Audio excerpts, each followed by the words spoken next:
Let's get started. So I do have your exams graded. I did post those grades last week, Friday. They are up, right? Yes. At some point. I think it was Friday. But I did post those grades and I will get the scanned funds handed back to you. And we're moving on to Unit 4, which is one of my favorite units because we get to talk about the Indian Golden Age. We get to talk about Tang Dynasty China, which was the Chinese Golden Age. So it's a lot of fun to talk about these very interesting changes that we see in some of these countries. So we're going to start with India.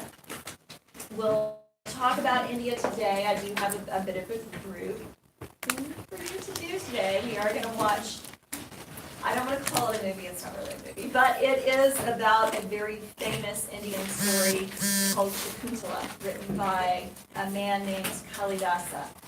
And actually this story predates him, he's just been one to write it down, but it's certainly an important story in Indian literature and in Indian history, so we're going to watch that story and then I have you get into grades and talk about Indian culture and Indian society and what this means and why it's important and all that good stuff. So we're going to do that today. We're going to get into some of the religious developments that we see in India. We do see the arrival of the Islamic faith in India. We see a resurgence in Hinduism in India, so we're going to talk about that. Changes in Buddhism, we'll talk about those.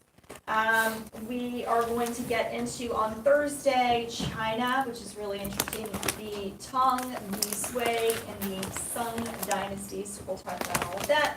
So lots to do this week. Do keep in mind that we are fast approaching the end of October. It is week 10 of a 16-week semester. That's great. Week 10 of a 16-week semester. So November 8th. That's that due date rather, for the projects. So if you have not been working on that, I don't want to pick up with that. I want to work on this. Don't wait until the last minute to try to write 5 pages. It's not going to work. And by the way, 5 pages is not a lot. I studied history in school, regularly 10 to 12 pages. And that was an undergrad. Graduate school, it was like 20 to 30. So you can do it. It's amazing what you can do when you put your minds. What's the source requirement again? 5. You can go over that, but you have to have at least 5. At least 5 sources. Any other questions? I always love reading these stories because people are natural storytellers. That's what we do. That's what people did before they wrote stuff down. That's what we're going to talk about today. So people are natural storytellers. They pass stories along very well. That's sort of ingrained in our civilization. It's interesting to read what all of you come up with. Okay.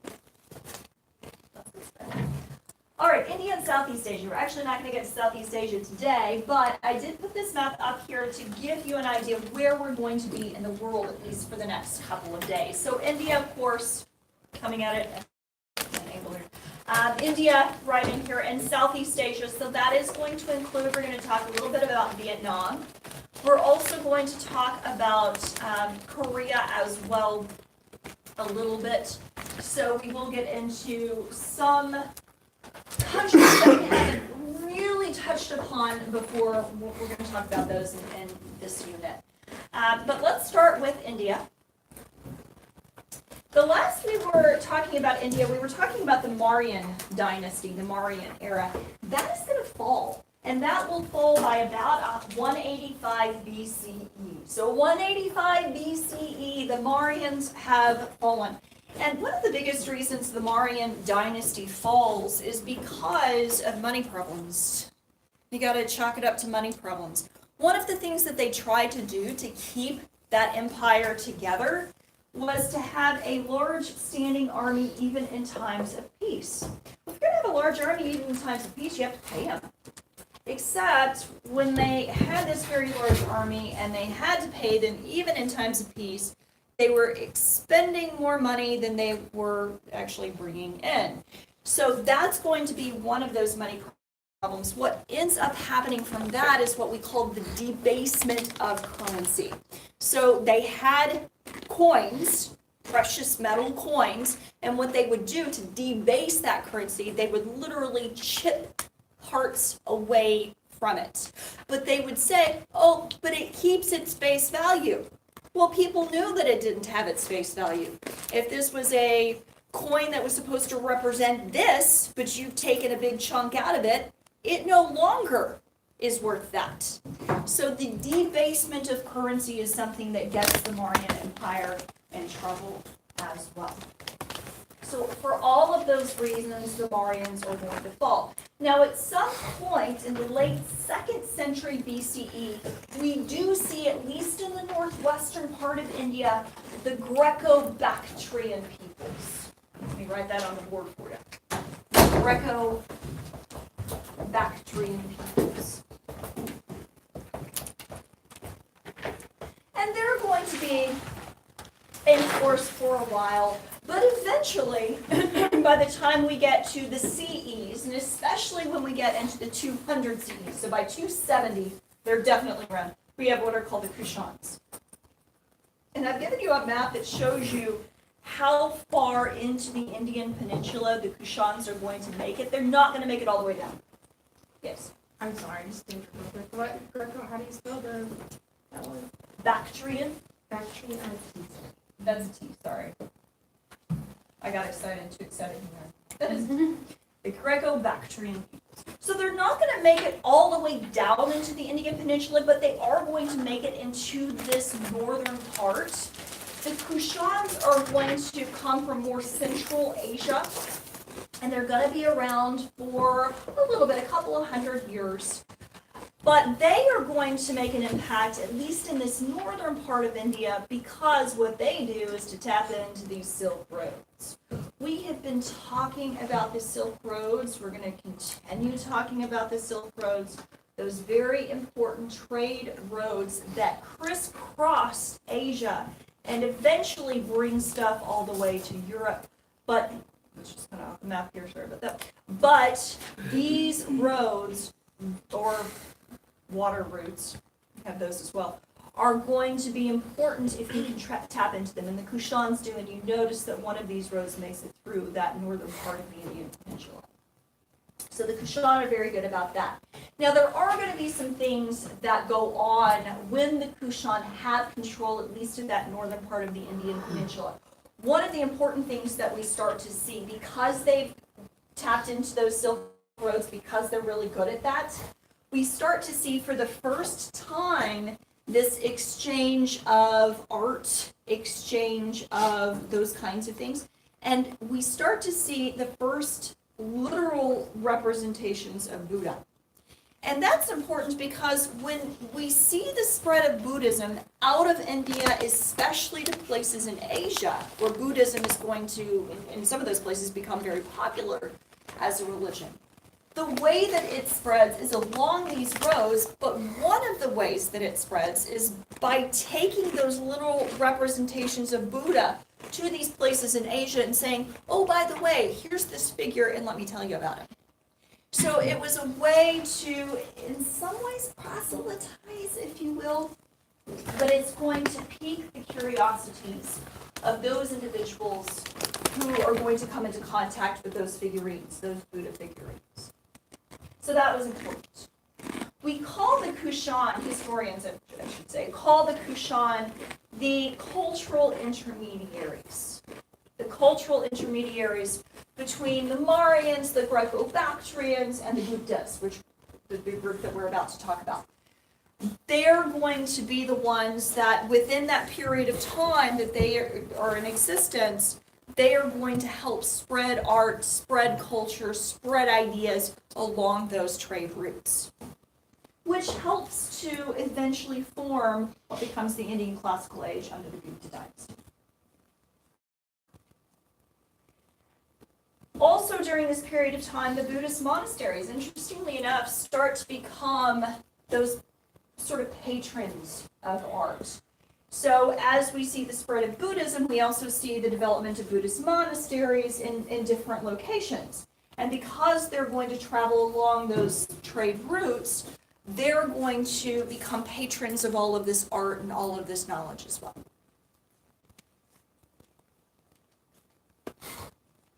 So it's an interesting. All right, so let's talk about the Indian Classical Age. The Indian Classical Age comes with the Guptas. And here are the important Guptas. So we have Chandragupta the First, ruled from 320 to 330. Samudragupta, 330 to 380. Chandragupta the Second, 380 to 415. And Kumaragupta from 415 to 455. So a good chunk of history, a good chunk of time that the Guptas are going to be in place. Chandragupta the First comes to power through marriage. Gotta love that, right? He marries a princess, and in doing so, takes control at least of this Ganges River region right in here. So he's going to start the Gupta dynasty, and you can see the extent of the Gupta dynasty here. Start that in the Ganges River Valley, so right in here. And it is important to note that for a good chunk of history, India was divided into different regions, different principalities. So that he starts here and expands out makes a lot of sense. And the way that that's going to happen is one, through military campaigns. That's absolutely true. But also, interestingly enough, with the Guptas, through marriage. One of the things that we see, especially as we get down here to Samudragupta, one of the things that he's going to do is to start marrying relatives off to ruling parties or ruling families in these different locations, bringing them into the fold as well. So we see the spread of the Gupta dynasty not only through military endeavors, but also, of course, through marriage.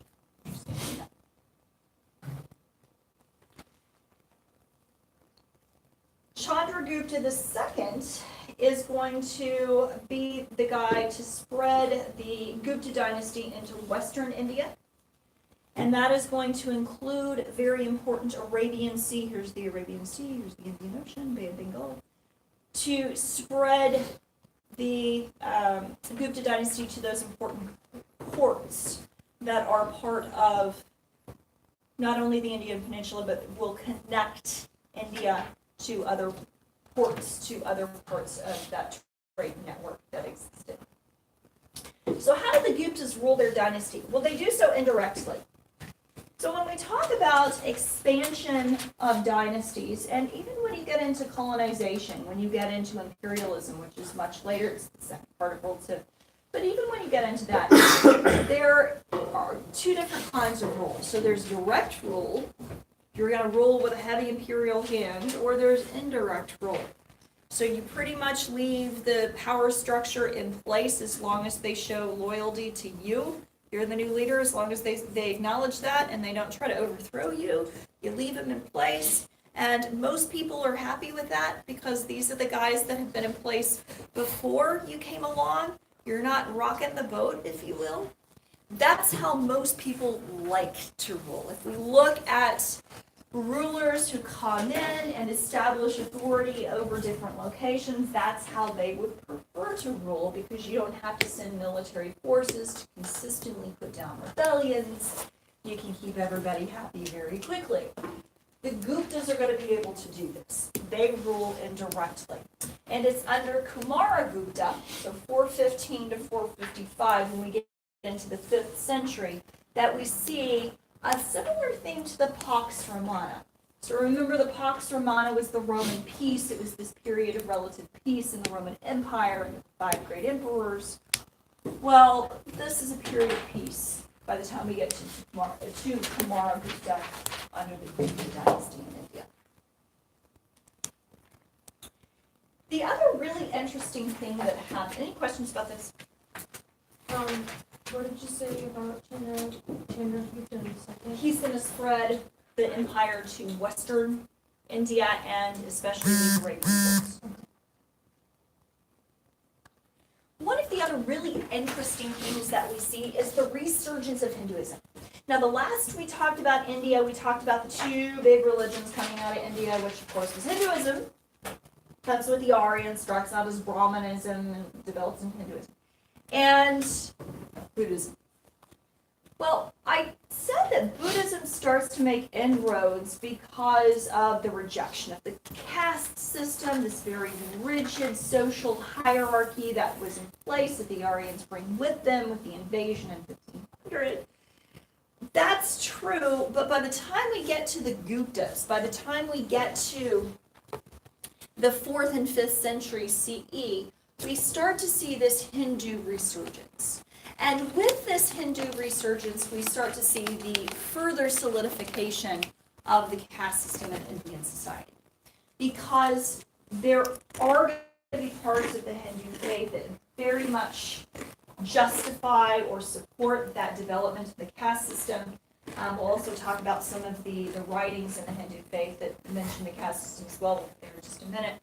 So that resurgence of Hinduism is very much going to emphasize that caste system once again. The other really interesting thing that happens is that when we talk about Hindu holy works, and we're going to mention a couple again in just a minute, we start to see that they're being written down not in the common language of the Mauryan Empire, which is something that we call Prakrit. They're not written down in this, they're written down in Sanskrit, which becomes the official language, if you will, of the Gupta dynasty. And of course, it is going to see some longevity as well. So they're written down in Sanskrit. Not only these important works, but also official correspondence between the Gupta dynasty and other peoples, other nations, those kinds of things. You said that that's their actual language. Prakrit would be the common language spoken under the Mauryans. Sanskrit is going to take its place. Yeah. I'm sorry. Sorry. Can you turn that on? It's Okay, so what do we see written in Sanskrit? Well, we see what's called the Rig Veda actually written down. The Rig Veda is a collection of Sanskrit poetry. It's compiled between 1500 and 1200 BCE, so we start to see the compilation. This is all stuff that would have been talked about orally before, but we start to see a compilation that early, about 1500 to 1200, and certainly by the time we get to the Guptas, we start to see it written down in Sanskrit. The Rig Veda is going to reference older gods like Indra. Indra was the god of rain and fertility. Makes sense that they couple the two. Why? Because rain nourishes the land. Because rain nourishes the land, it causes stuff to grow, and fertility, of course, you grow humans, right? Makes sense. So they coupled the two. Indra is the god of rain and fertility. And keep in mind, when we talk about the Hindu faith, we're talking about many gods and goddesses, like 33,000 of them. And then there are a lot of different gods and goddesses. And a lot of those gods and goddesses are tied to nature. This is a religion that very much takes into consideration nature.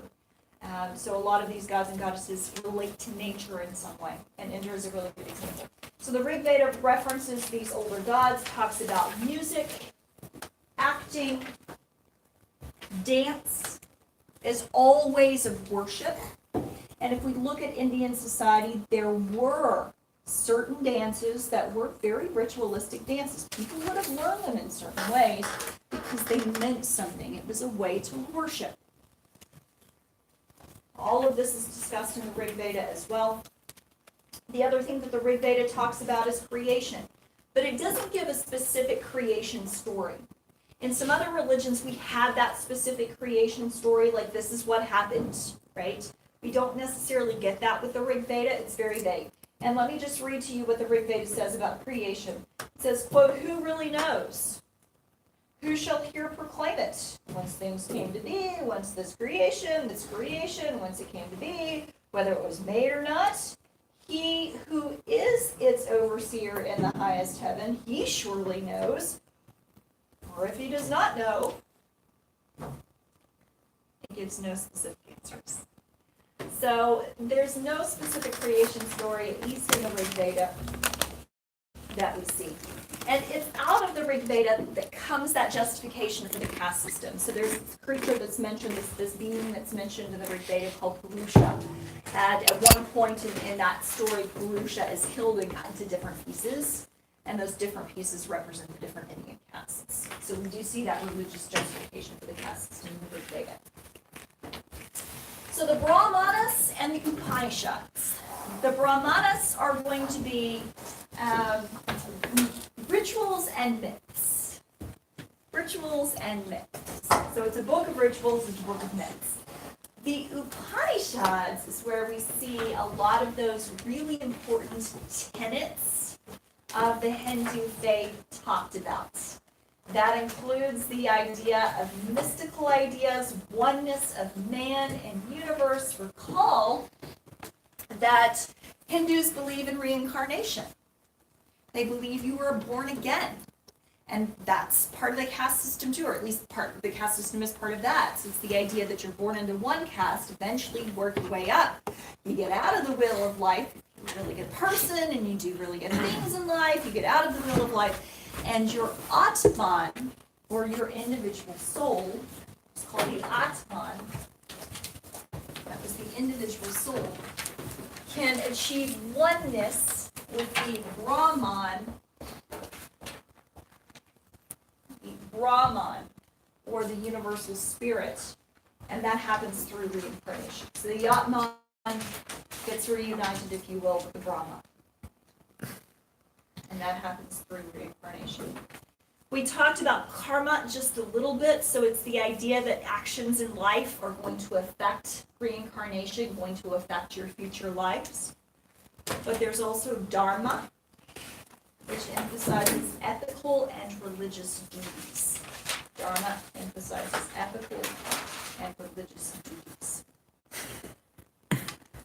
And finally, the last thing that the Upanishads mention are these life cycles. So we have brahmacharya, which is the earliest of the life cycles. It's your youth, where you are going to study. There's an emphasis on celibacy. So brahmacharya is youth. Stage 2, grahastha. That's when you are a bit older and you become a householder, focus on raising a family. Stage 3, vanaprastha. That was a time of forest wandering and reflection. Your kids are older, they're getting married, whatever. So you can focus more intently on your faith and your individual soul. And finally, stage 4,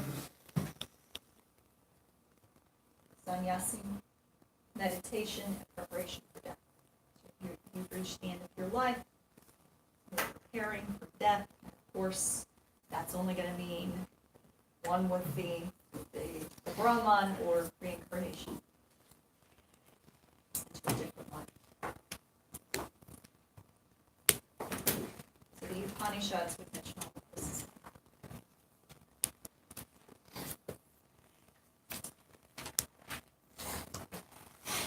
One very famous Indian author is a guy named Kalidasa.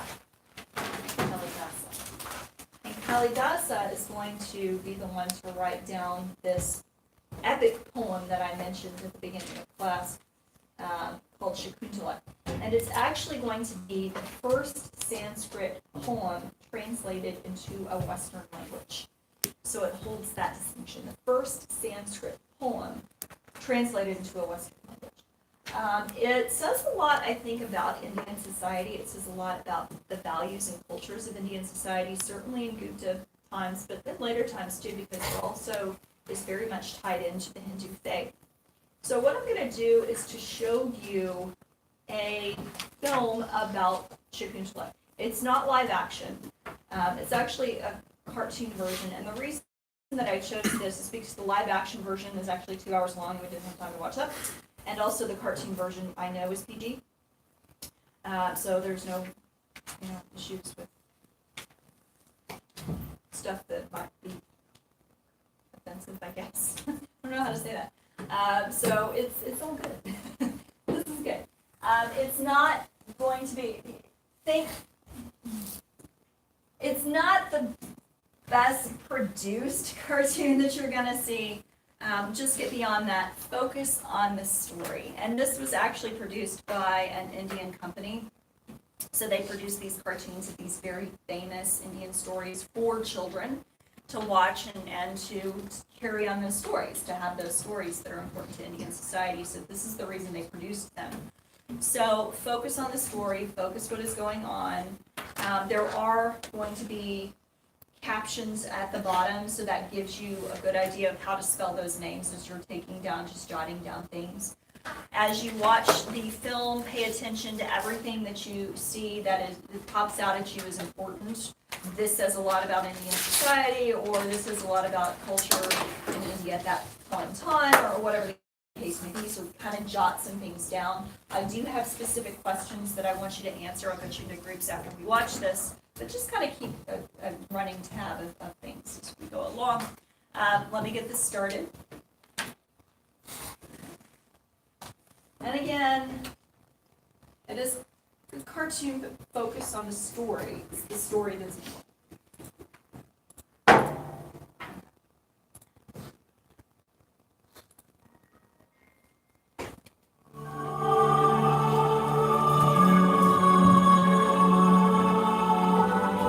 I'll turn the lights off to kind of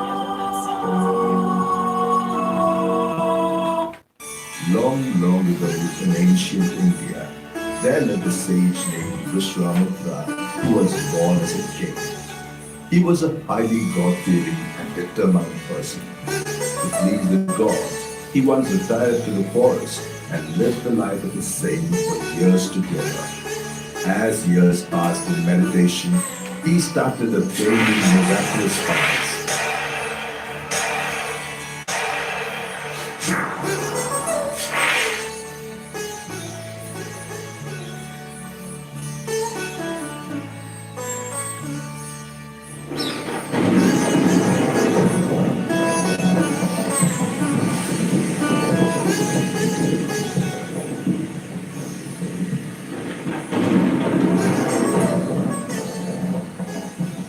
Even Lord Indra began to get worried that King Vishwamitra might become a threat to him.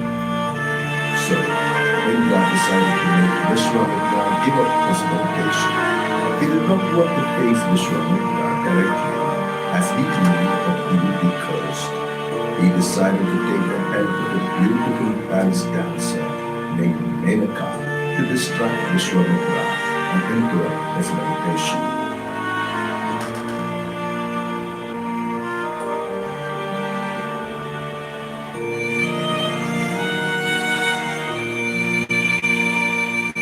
Menaka, you have to go to Earth.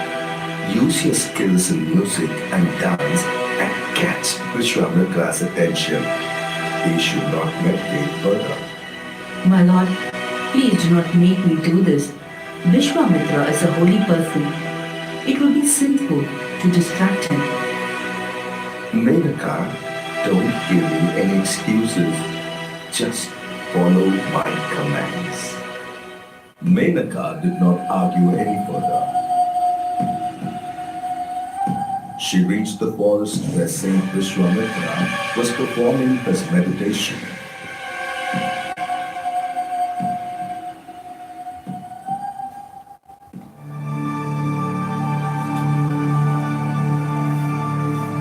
And began dancing in front of her.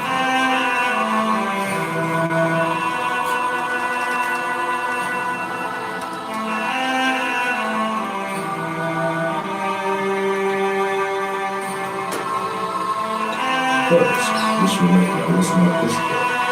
As the days passed on, one day the saint was greatly disturbed by the sound of the music and dance. He opened his eyes and he was carried away by Menaka's beauty. Vishwamitra was terribly angry that she had caught his attention. At the same time, he could not stop himself from admiring her.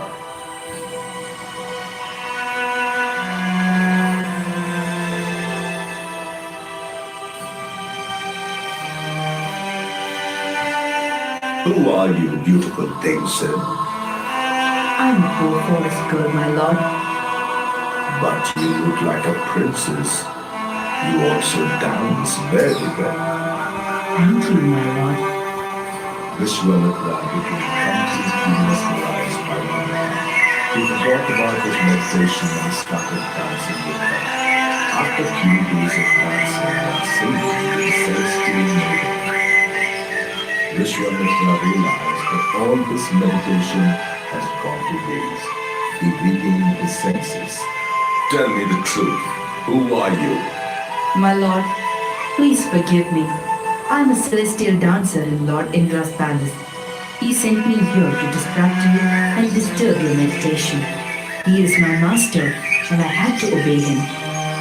You have cheated me and spoiled my meditation. My lord, please do not curse me. I'm a mother now. Please allow me to stay here and give birth to my child. I don't want you to stay any longer. Leave this place at once or I will curse you. Menaka was very upset.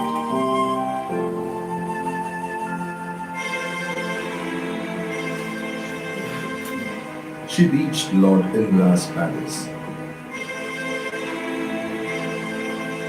But since she was pregnant, she was not allowed inside the royal court.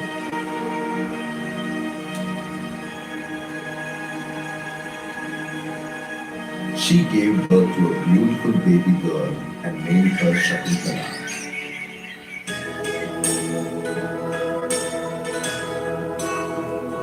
She left her child with another sage.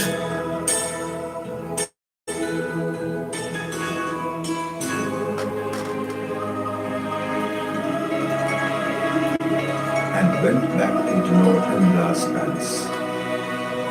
Shakuntala grew up in the woods amidst beautiful butterflies, colorful birds, friendly rabbits and deer.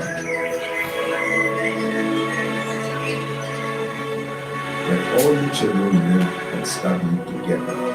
She was so beautiful that anyone who saw her for the first time was taken aback with her beauty. One day, Dushyanta, the king of the land, came to the forest on a hunt.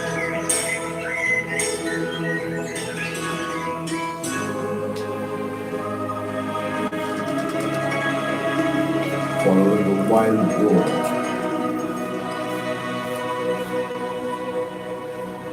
he ran into the ashram where Shakuntala lived, and his eyes fell on a handsome deer. He took an arrow and immediately shot the deer. The deer fell down agony. Hearing this noise, Shakuntala came rushing outside.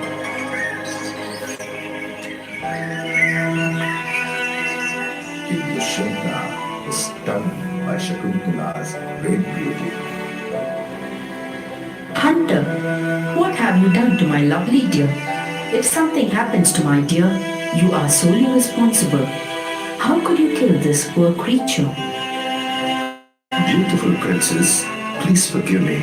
Let me stay in your ashram for a few days and cure your deer. I am not a princess. I live in this ashram and take care of all the creatures here. My name is Shakuntala. Who are you, Hunter? I am not a hunter. My name is Dushyanta. I am the king of this kingdom. I came on a hunting expedition. I will cure your deer before I leave from this place. From then on, Dushyanta started staying in the ashram. He took care of the deer and soon grew close to Shakuntala. In the serene environment of the ashram, Dusyanta's affection for Shakuntala grew into love, and he decided to marry her. He asked the sage of the ashram for permission.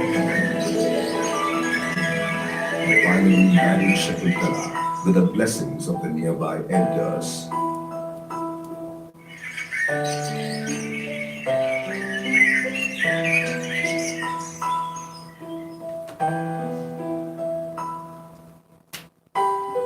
One day,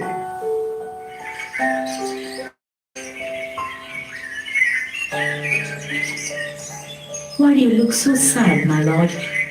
Shakuntala, I have received news from my kingdom that things are not all right there. I have to go back immediately. I'm going to be a mother. I will also come along with you. I cannot take you like this to the kingdom. I have to make all the arrangements there and then come and take you into the kingdom so that you can be received in the traditional manner befitting a queen.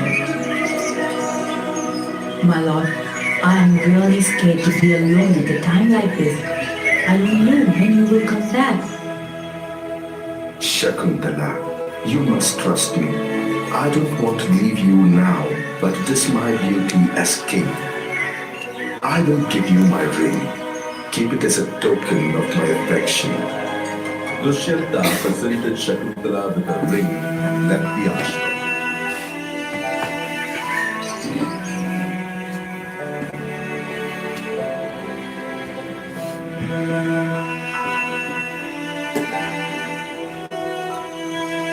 Days turned into months, and still Dushyanta did not return.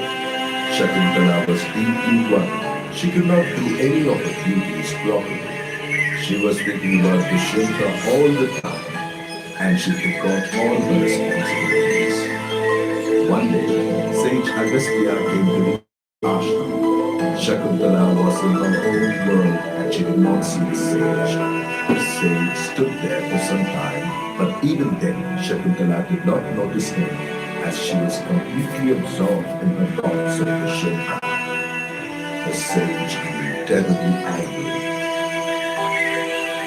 Shakuntala, I have been waiting here for quite some time, but you haven't even welcomed me properly.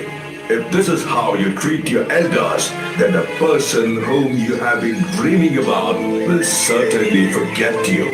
Shakuntala came back to her senses when she heard his curse. She could not bear the harshness of the curse, and she began wailing.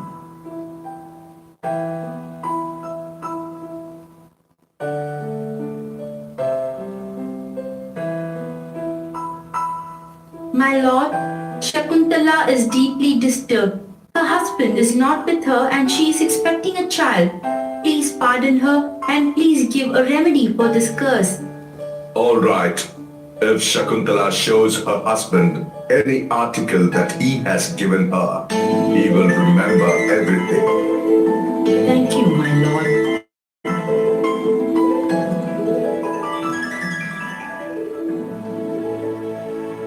Shakuntala, having waited for so long for Dushyanta, decided to meet him in his palace.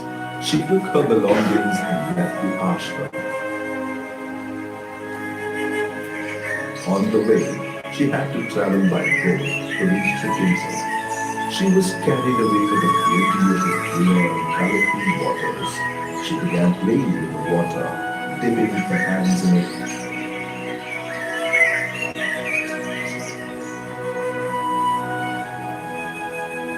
Completely forgetting that on her finger was the ring that King Dushyanta had given her.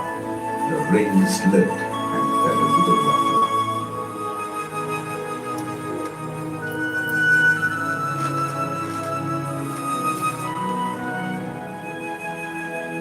As Shakuntala had been brought up in the ashram, she was not aware of the hardships of the outside world. She didn't even realize the ring had slipped off from her finger. Shakuntala reached Dusyanta's palace. She was expecting a warm reception from Dusyanta.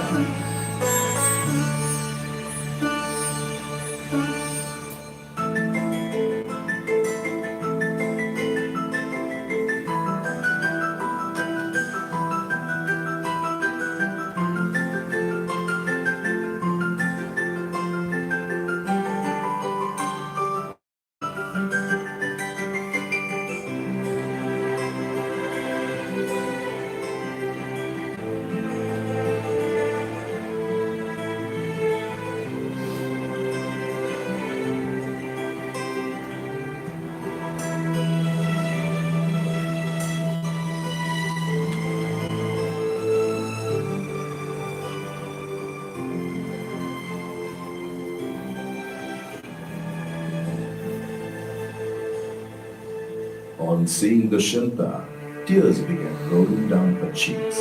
She forgot all the sufferings she had undergone in his absence. My lord, why didn't you come and meet me all these days? I could not bear this separation any longer. Please accept me, my lord. We are going to have our child next month. I am really tired. How are you? Why aren't you saying anything? Are you angry with me, my lord? Because of sage Agastya's curse, Dushyanta has completely forgotten what had happened. He did not even recognize Shakuntala. Poor lady, I really don't know who you are. I think you have come to the wrong place. You must be mistaken. Yet you are carrying a child, so you must rest here for a while. Hearing this, Shakuntala fainted in the royal assembly hall. The guards assisted her and brought her back to her senses. My lord, what are you saying? You are my husband and I am your wife. You married me in the forest and stayed with me. You told me that you would come and take me to the kingdom. I'm sorry, young lady, but I really don't know you. I am a king. Don't try and embarrass me. I will give you some money. Please go away from here. You have come to the wrong place. My lord, where will I go? I don't want your money. I just don't know what to do now. Suddenly, Shakuntala remembered the ring that Dushyanta had given her, but she was shocked to find it missing. She still hadn't realized that she had dropped it in the river on her way. Shakuntala began to weep. My lord, you gave me a ring, but it has fallen somewhere. Please, help me. Young lady, please leave the palace. Who are you trying to fool? Go away and don't disturb me any further. Shakuntala was completely shattered. She left the palace but did not go back to the ashram.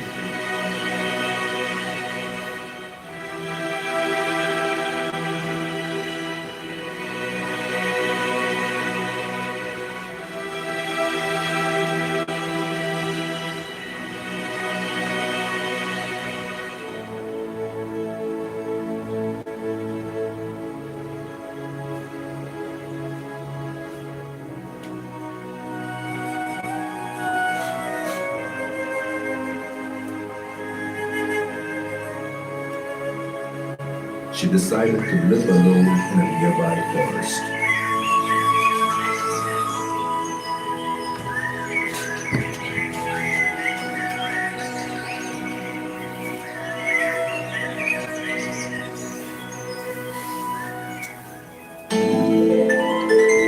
After a month's time,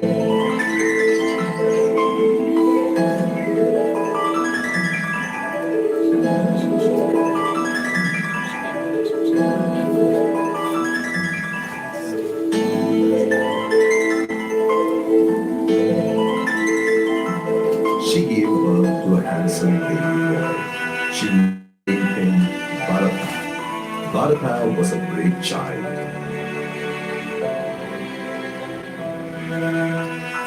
Days became months, years passed on. Bharata became 4 years old. Shakuntala became a responsible mother. She underwent all the hardships in the forest. She built a good home for the child and collected wood every day to cook their meals.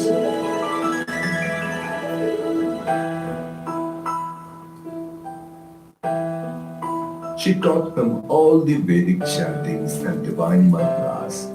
Every day, she would go to the forest and collect fruits for her son.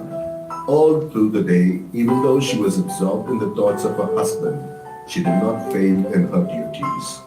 One day, Bharata, you still small. Play inside the house. Do not go deep in the forest alone. It is filled with wild animals. I'm not scared of wild animals, mother. up with the lion and the tiger. They are my friends. They don't harm me. My dear child, I don't have anyone other than you. If something happens to you, I don't know what I will do. Please be careful. Don't cry, Mother. I always see you crying. Why aren't you happy? My son, I'm happy as long as you are with me.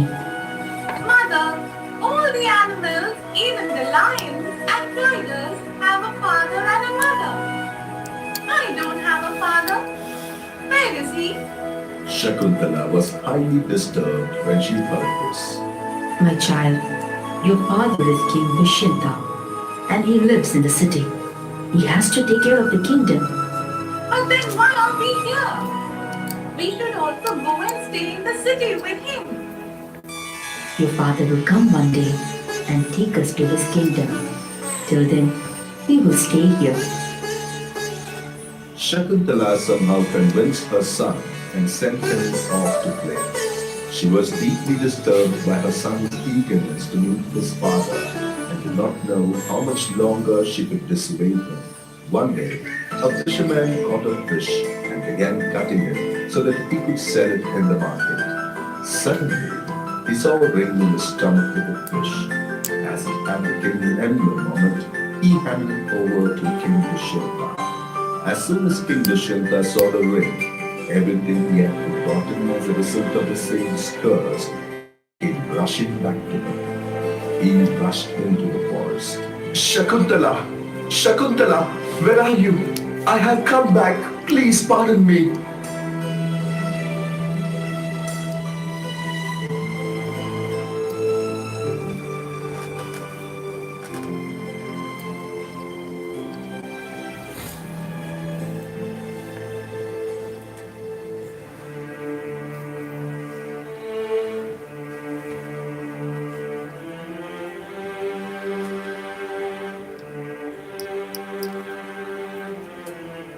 Great king, Shakuntala came in search of you when she was carrying your child, but you did not recognize her.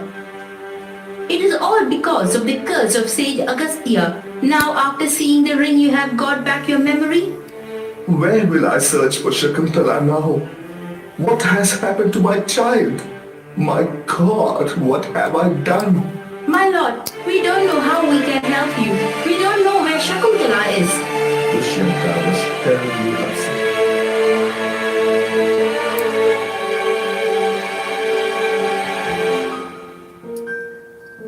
He returned back to his kingdom with a heavy heart. Months passed on. Dushyanta lost interest in his kingdom. He could not concentrate on the affairs of his kingdom.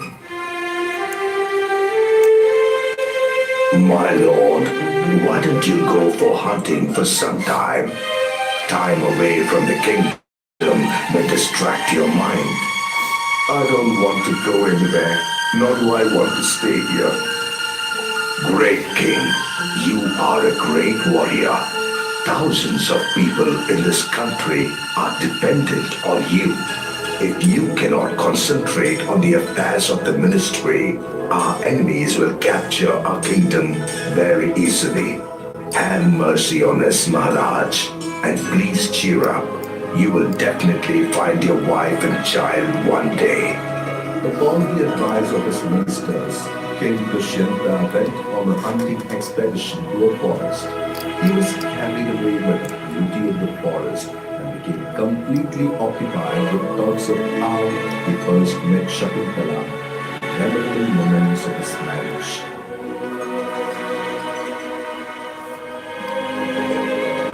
Suddenly, he saw a small boy opening the mouth of the lion cub with his hands. Dushyanta was shocked. Young and brave warrior, what are you doing?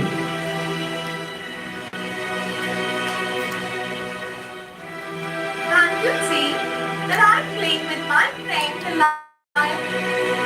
Lions are dangerous. The mother lion will kill you. Move away from here. I'm not scared. I will even put my hand inside the mother lion's mouth. It will not hurt me. Dushyanta was completely taken aback with the boldness of the young boy. You don't look like a forest boy. You look like a prince. Are you staying in the forest? My name is Bharata, and I stay in this forest. I play with all the animals. They are my friends. The cows give me milk, and the monkeys give me fruits to eat, and the squirrels give me nuts. I play with lions, tigers, and cheetahs. They all take care of me very well. Where are your parents? I stay with my mother, whom I love very much. She is very hardworking and takes care of me very well. She is always sad. What is your father? My father is King Dushyanta. Dushyanta's joy knew no bounds. He hugged and kissed Bharata. Bharata, I am your father, King Dushyanta, my child. Bharata was in high spirits after meeting his father. He rushed to his mother and began screaming from outside the house.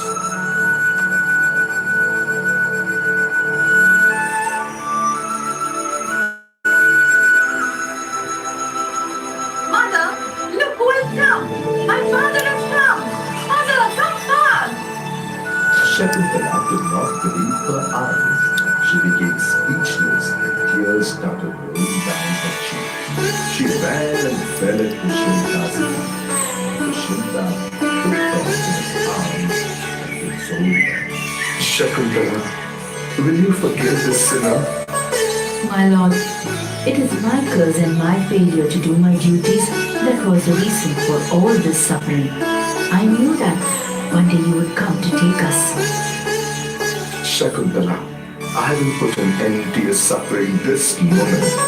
Come, let us leave this place.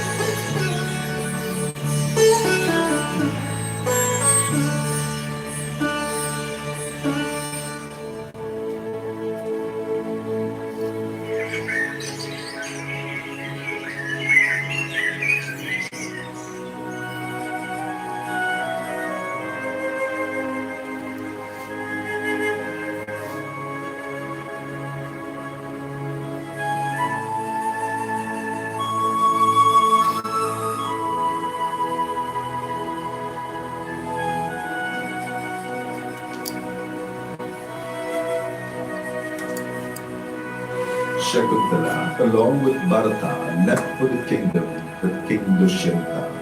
The entire country rejoiced seeing the happy king and his lovely family. The family came together in a joyous reunion. And the brave boy Bharata grew up to become a powerful and benevolent king whose name and fame spread far and wide. He was the bravest of all kings. India was called as Bharat or Bharatavarsha after him.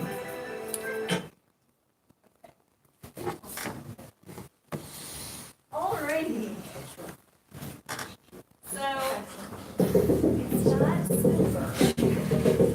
I gives you the story in a relatively short burst. In ancient India, there was a land called Hastinapur. That was rude. Okay, there we go. So it gives you the basics of the story. So that was the story. So what I want to do now is to get you into groups and get you working on these questions. And they ask about certain aspects of Indian society, but they also ask about how Shakuntala, the story of Shakuntala, might compare, contrast, to other important stories or civilizations that we have talked about in previous. Let me get this past it.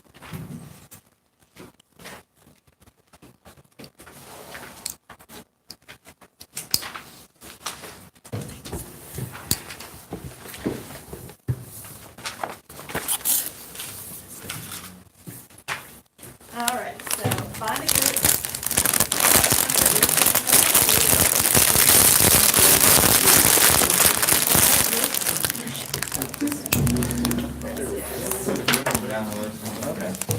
Let's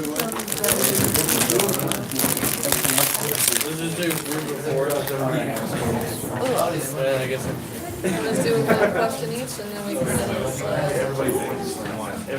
Alright, can I join you guys? I got 3. Alright guys, you go ahead and shout whatever you I'll do 2. She's doing that. I'll do 1. Hope you got 4, Tommy.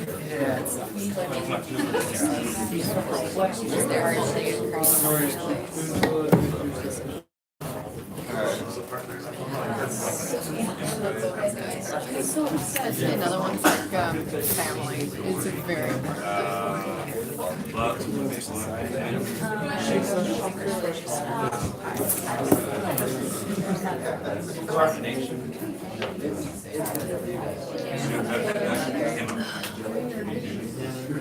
Even though the mom in the beginning was love your child.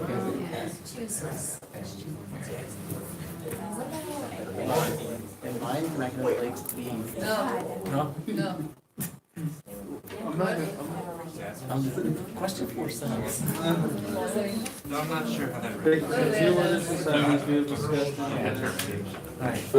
We can do that one together. Alright, I was about to say, we'll retake. I choose. Alright, you can help me with 3 because I don't know how to get this. We all know this. That's how they try. It's a short O word. You know the alphabet? Bonus, it was the Shakuntal's fault. Huh? To end the story. Yeah, like he forgot her, but it was her. Yeah, both stories seem to emphasize that it was the woman's fault. It was like, alright, see you tomorrow. 4 years later. And he literally paid her out. Yeah, I'll be back. Here's some hush money. How is this? I don't remember who you are. I gotta go back and get paid. Yeah, I can't.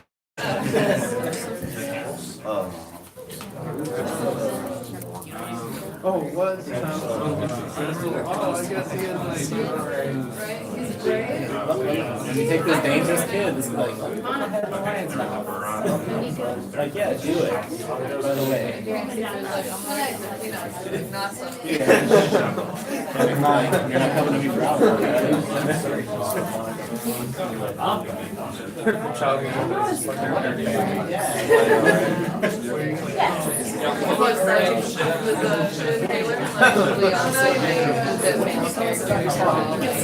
Really very warrior-like or priest-like. There's never one that's like. So the other day, I went to the store for cigarettes. That was 5 years ago.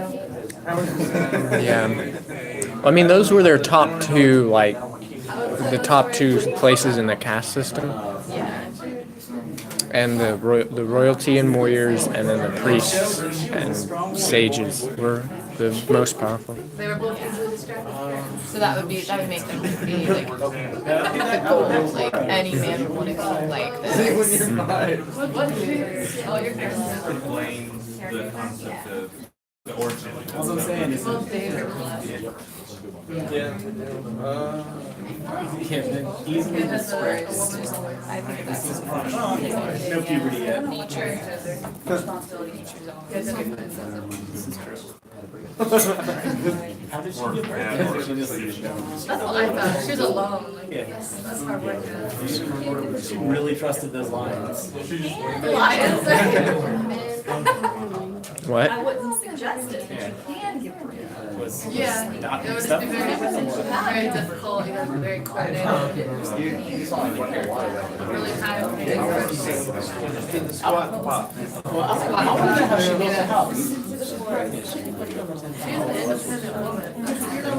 She broke so many rules. You can't build a house. You know the rules. Like deadlift. Oh yeah, I guess you didn't have a doctor to listen to. What did he say? I'm not gonna lie. Not a good idea. It's a good idea, you're right. Everybody excuses that way. As far as having. Well, the first part of the story, really. I mean, it's kind kind of a journey story thing. Yeah, it doesn't But really I don't think it's like a hero's journey. They could have just. No, it was more of like a family's journey, I Yeah. had to let you know. or maybe Because, like a historical, like this is how this king got to be this way. Because at the end it left like, and so this is how the boy became the king, and why he was like this, because he had like his grandmother or whatever was a goddess, and Yeah, it is kind of a creation I story. mean, yeah, no, if he's playing with like what, tigers, cheetahs, all But within if you the like same compare it to like the forest. values of like Yeah. ancient Rome, it still has that very like big familial sense. kill deers and then forget that you. And there's still that sense of like men over women. But Yeah. I mean, never describe anybody with that. Don't chop your Because reins. just give it away. Yeah. And then, There you go, yeah. I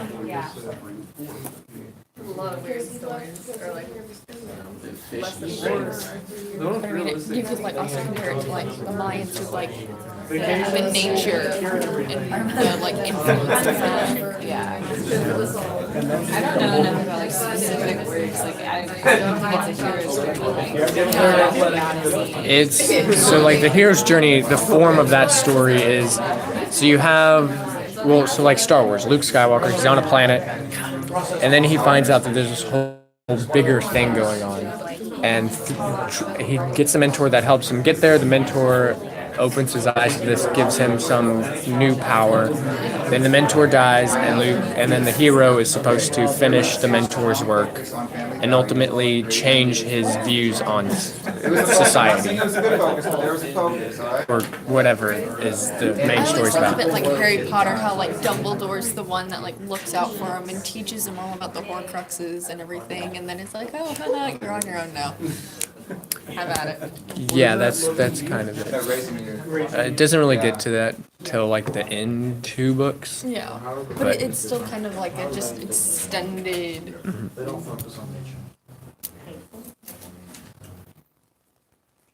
Yeah. Instead of just like, alright, come back to the kingdom.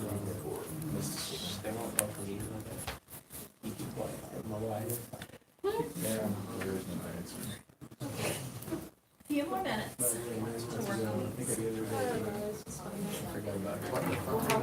was a curse, man. That's what they said. That sounds like an excuse. But that was cursed. But then you saw the ring and then you remember. I saw that child support and then you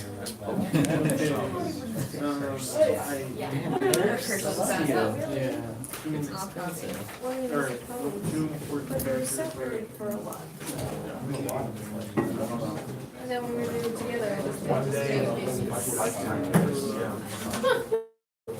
every time they could. That makes me son. That was smart.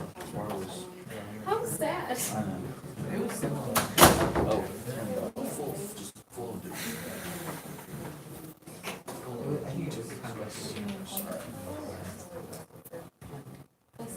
kind of like But I think that.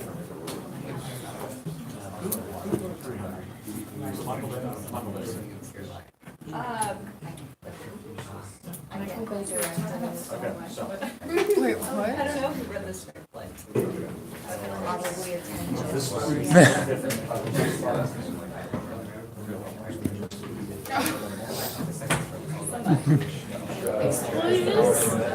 I don't know. Spartans, they didn't have explosions. They had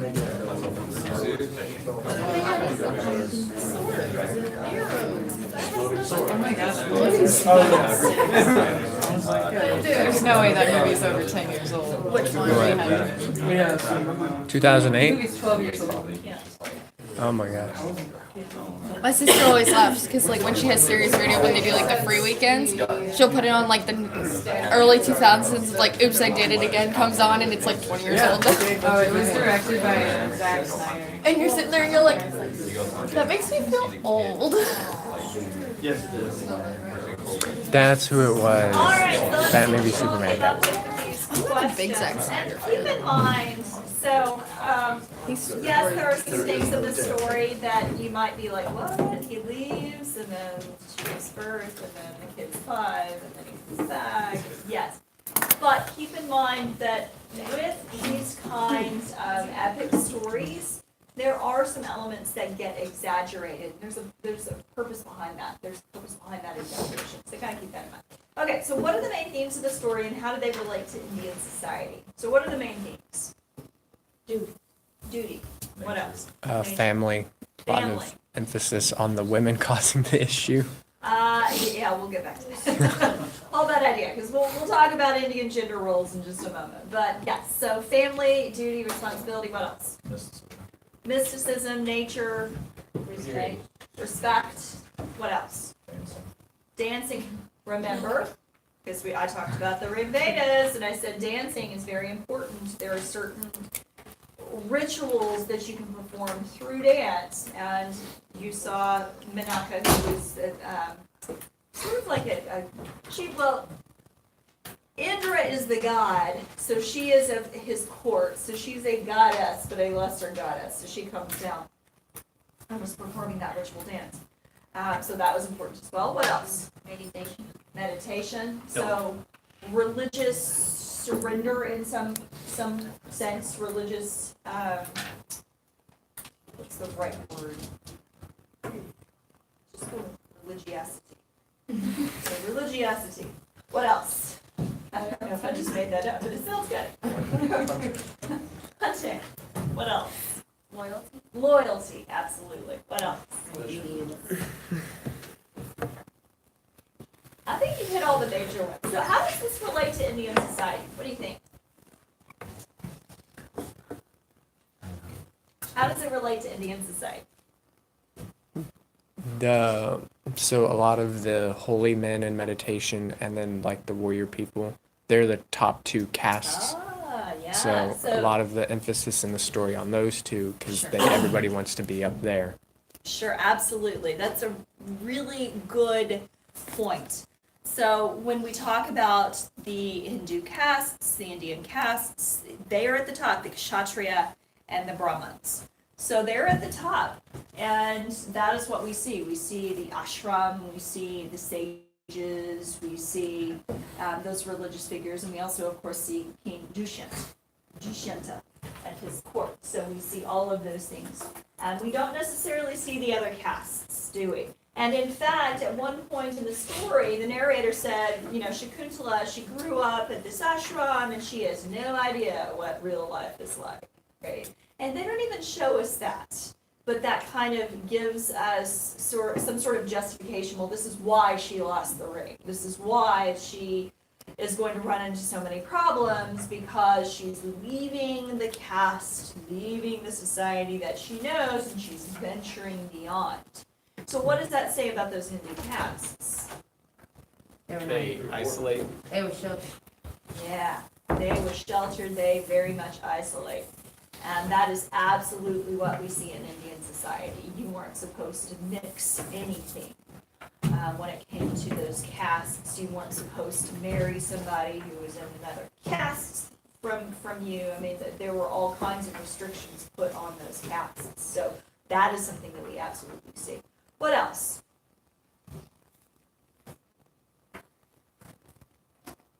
What about that emphasis on family?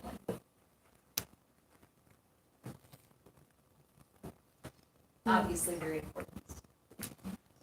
The women would stay home and take care of the kids and make sure that they had like food and...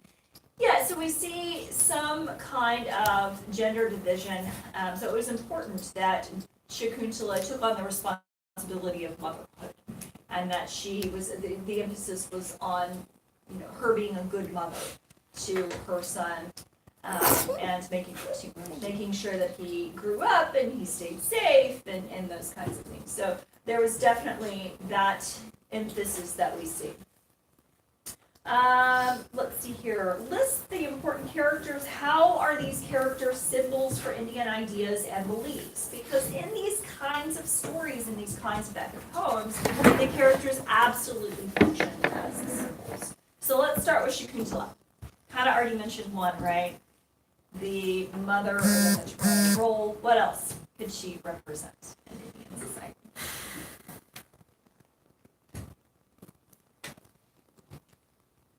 What kind of wife was she? Faithful. Oh, yes, right? So Dushyanta leaves, doesn't come back for months and months and months. She's like 8 months pregnant, and she decides, I'm going to go get him, right? But even when he rejects her, she waits around for him. And it's really interesting because that kind of, it's an exaggerated kind of faith that he is going to come back and everything is going to work out. And that very much plays sort of a role in the kind of gender roles that we see in society. We'll talk about that in just a minute. But she is absolutely a faithful wife. What else?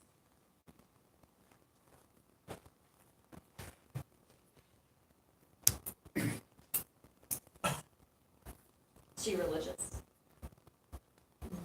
Yes. Yes. How does she show her religion?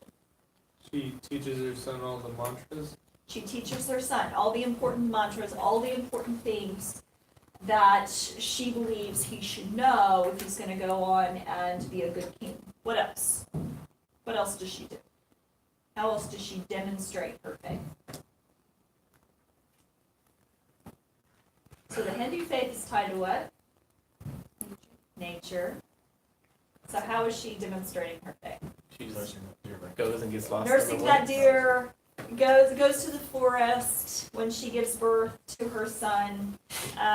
She loves all of the animals, takes care of all of the animals. That was her role at the ashram. So that is one of the ways that she shows her faith. So mother, wife, and devoted woman to the Hindu faith.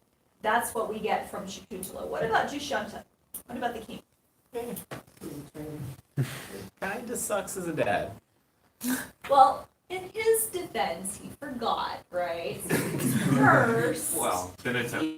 No. But it's a different kind of role. So the idea is that, when he did remember, he was like, oh, my son and my wife, and this is great. I'll bring you back to the palace. But yeah, he did live for pregnancy. But he's going to come back. At least that was the end. So was that really real, or was that one of those other exaggerated concepts? It was exaggerated, yeah. So the idea that he leaves her and yeah, that all of that She was would have killed very him. much. So what else about Dushyanta? Hunter. So strength. That was very much played up in his character. So the idea of strength. Was he a good king? I was going to say dedicated. Dedicated. He left his pregnant wife to go back because his kingdom was in peril. And we don't see this in this version of the story, but in other versions that you may see or you may watch or you may read or whatever, one of the ideas is that he goes back to save his kingdom from all of these demon creatures, these godlike demon creatures that come and try to just destroy his kingdom. And so he does have that sense of responsibility. I have to save my people, so I have to go back. It's the good of the many, and so I have to leave you. I don't want to leave you, but I have to leave you to go save the people. So he is a good king in that sense. He has that sense of responsibility about him. Anything else? Water. A warrior. A warrior. I thought you said water for a minute. Well, I see that. His nature. The warrior, yes. So he's very much a warrior, a strong warrior. And again, there's that ruler warrior class, the Kshatriya, that would have been one of the higher castes. So that was important to emphasize in his character as well. Yeah. So somebody who is natural leader.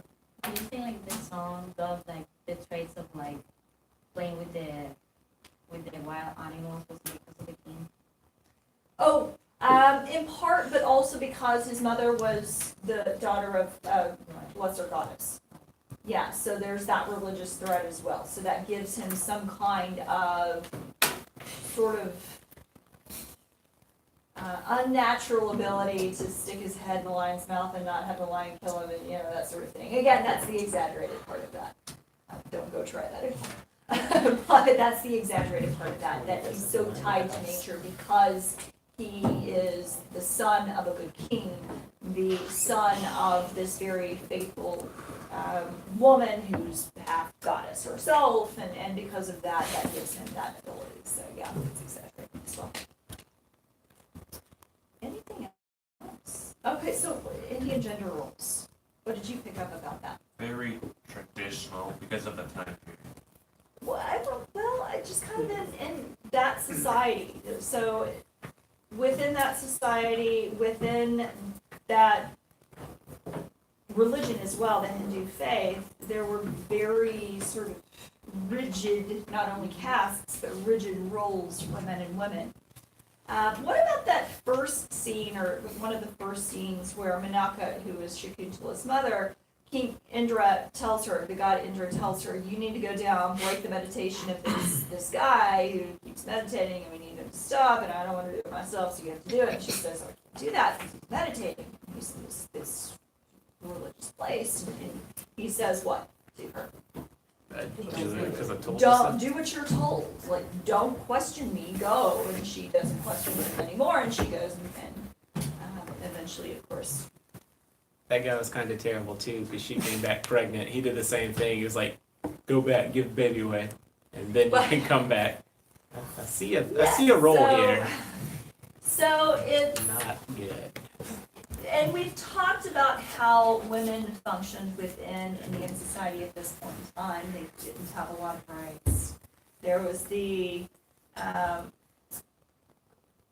ritual by which women threw themselves on the pyres of their sati, the pyres of their husbands, their dead husbands. So women didn't have a lot of authority, a lot of agency within Indian society. I think you see elements of that. Shakuntala, she was revered by Dushanta. When he comes back, he says, please forgive me. But in part, that's only because of what? Like, what kind of person did she have to be for him to throw himself at her feet and say, please forgive me? Faithful. She had to be the best wife, even when he was absent for however many years. She had to be the best wife. She had to be the best mother. So there was that very strong emphasis on, okay, this is what women should be in society. And if we look at ancient Indian society, if we look at Indian society during the Gupta era, those kinds of very rigid gender roles are going to very much be emphasized as well. So it's kind of interesting. What else did you come up with?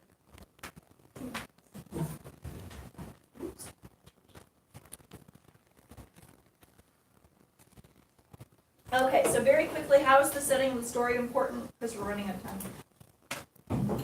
Nature, tied to Hindu faith. Okay, we'll go move on from there. I think other societies that we've discussed in class, contrast, compare, contrast. What did you come up with there? I'm kind of interested. How the gods interfere with everyday life. Yeah, very good. So, like in Greek and Roman religion, yeah. What else? With the Mayans and it being very nature-based and how it influenced their stories.